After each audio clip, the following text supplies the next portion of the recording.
Bye ए अक्का ऐकू आपल्या बाळाला गाणं म्हण बर एक पाण्याला जाते पाणी घेऊन येते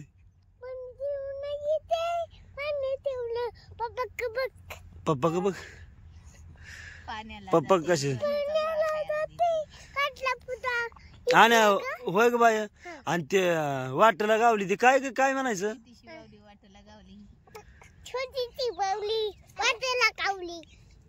आणि पुढं कॉलेजला जाती वडापाव खाती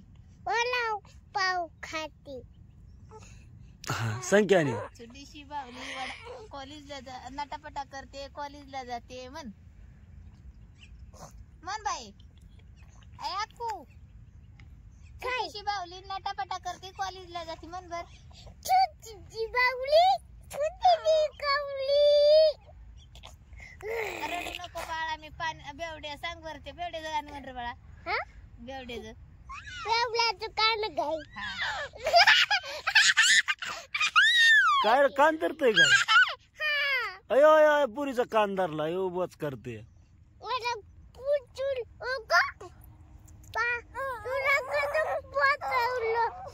ए दिदे बूच करू नका इडी काय ग बूच करू नका हा नीट नीट खेळा मग अनुसया आता आंघोळ्या पाणी झाला हा आता दुधूबाईला आंघोळ घालायची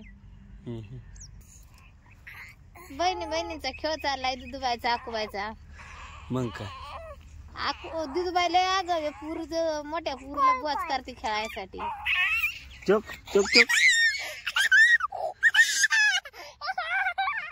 काय ग मोठ्या पुरीला बुवाच करते हो मग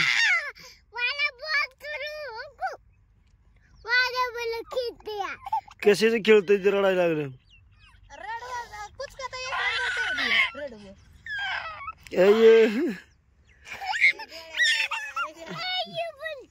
अगं त्याच्या डोळ्यावर आलंय ते त्यामुळं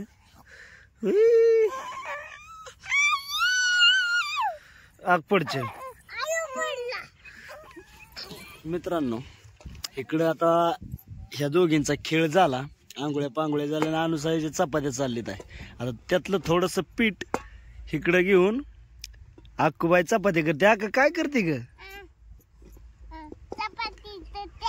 चपाती तलती होय बर आणि खेळ झाला होय तुमचा दोघीचा का झाला होय बाळ झोपलं म्हणून आता चपात्या करायच्या का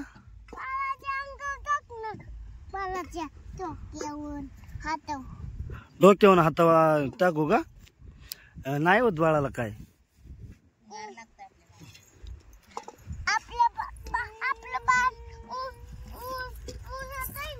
नाही जात उन्हात हे बाई अगराव तिथे उठल तिथलं बाळावत आणून टाक तर मित्रांनो काय अशा प्रकारचं बेलन आणि हे पळपोट आणि आक्कूबाईच्या चपात्या बरं का ह्या आणि इकडं अनुसायाच्या चालली जाय चपात्या आता कालवण काय बनवायचं आणि नियोजन नाही का केलं अजून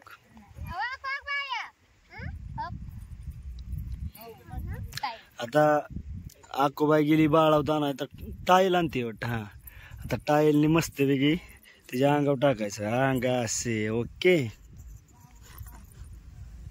आता नाही ना ऊन लागायचं पुरीला बर चपाती आता किती करल्या तू एकच तळली होय आणि कालवण काय करायचं म्हणते अरे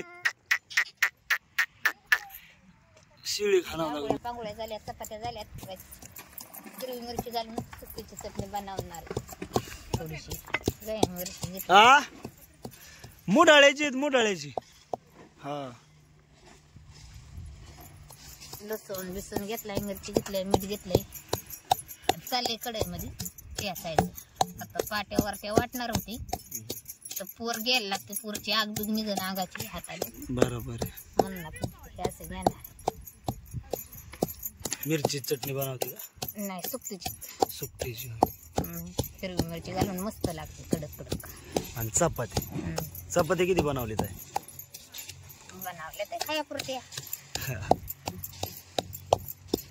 आता ही मस्त पैकी बारीक झालेली, बारीक बी नाही आपल्याला चिमळ करून घ्यायची, एवढीच घ्यायची.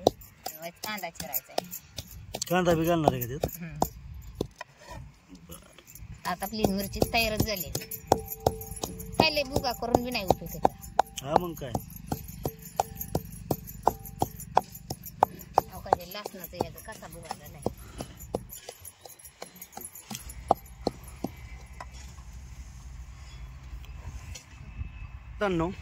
ह्या ठिकाणी आपली मेंढरं हालून आली ते बरं का.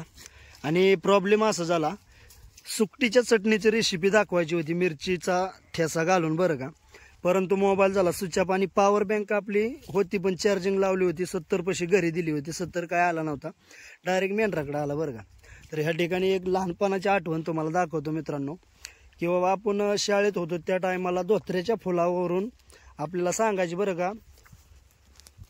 हे धोत्र्याचं फुल मित्रांनो मी आता तोडून घेतो. तर ह्याच्यात बघा जायांग, पुमुंग काय त्याचं जे असतं का नाही त्या आतमधलं ते सगळं. एक मिनटं मी तुम्हाला व्यवस्थित दाखवतो. हो का, आता ह्याच्यात जे मधलं जे आहे का ना ते कांड्या, त्याला जायांग, पुमुंग कशाला काय म्हणते ते मित्रांनो मला काय आठवना बरं का आता. पण हे आपल्याला शाळेमध्ये मला तर होतं शिकवायला बरं का. ह्याला बरेच 5-6 नावं होती. हे अशा प्रकारचं हे फुल, धोत्र्याचं फुल बरं का मित्रांनो हे. आणि हा धोत्रा. तर मग हे धोत्र्याचं फुल पाहिल्यानंतर माझ्या लक्षात आलं की बाबा आपल्याला लहानपणी शाळेत शिकवायचे बाबा हे, की ह्याला काय म्हणतात, त्याला काय म्हणतात, ह्या फुलाला काय म्हणतात. जायांग, पुमुंग हे दोनच फक्त माझ्या लक्षात राहिले, जायांग आणि पुमुंग. तर तुम्हाला खरंच बाबा लहानपणी ही होतं का शाळेत शिकवलं होतं का बाबा, ह्या फुलाचा तात्पर्य दाखवला होता का. म्हणजे प्रत्येक फुलाचं असतं पण ह्या फुलाचं स्पष्टपणे दिसतं म्हणून ह्या धोत्र्याच्या फुलाचं आपल्याला सांगितलं बरं का शिक्षकांनी मित्रांनो. तर अशा प्रकारची आपली मेंढरं सुंदर अशी थांबली ते आता या ठिकाणी थांबतो बरं का मित्रांनो.